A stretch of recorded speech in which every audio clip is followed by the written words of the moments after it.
রাজ্যপালের বিরুদ্ধে অভিযোগ তৃণমূলের। অভিযোগ নির্বাচনী প্রক্রিয়া হস্তক্ষেপ করছেন রাজ্যপালের বিরুদ্ধে আবারও তৃণমূল কংগ্রেসের অভিযোগ, নির্বাচনী প্রক্রিয়াতে হস্তক্ষেপ করছে রাজ্যপাল, তেমনটাই অভিযোগ করেছে তৃণমূল। অন্যদিকে জাতীয় নির্বাচন কমিশন অভিযোগ জানালো তৃণমূল।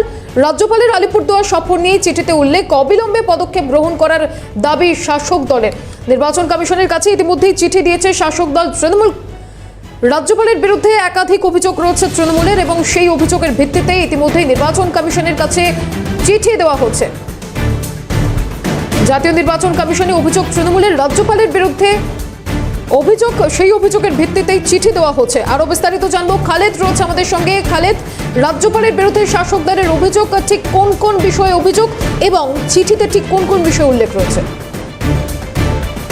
আমরা জানি যে গতকালই রাজ্যপাল ইচ্ছা প্রকাশ করেছিলেন এবং তিনি জাতীয় নির্বাচন কমিশনের কাছে বলেছিলেন যে তিনি প্রথমে কোচবিহার যাবেন, কিন্তু তখনই জাতীয় নির্বাচন কমিশনের পক্ষ থেকে বলা হয়েছিল যে তাকে অনুমোদন দেওয়া সম্ভব হচ্ছে না, তার কারণ নিরাপত্তা বিঘ্নিত হতে পারে, সেরকম একটা পরিস্থিতি রয়েছে। কিন্তু আবার যেটা দেখা গেল, রাজ্যপাল আবার আলিপুরদুয়ারে যাবার কিন্তু 18 এবং 19 তারিখের একটা তিনি সিদ্ধান্ত নিয়েছেন। সেই সিদ্ধান্তের ফলেই কিন্তু তৃণমূল কংগ্রেসের পক্ষ থেকে জাতীয় নির্বাচন কমিশনে একটা চিঠি দেওয়া হয়েছে এবং সেখানে অভিযোগ করা হয়েছে যে রাজ্যপাল সরাসরি একেবারে নির্বাচনী প্রক্রিয়া হস্তক্ষেপ করছেন, যেটা নির্বাচনী আচরণবিধি লঙ্ঘন করে।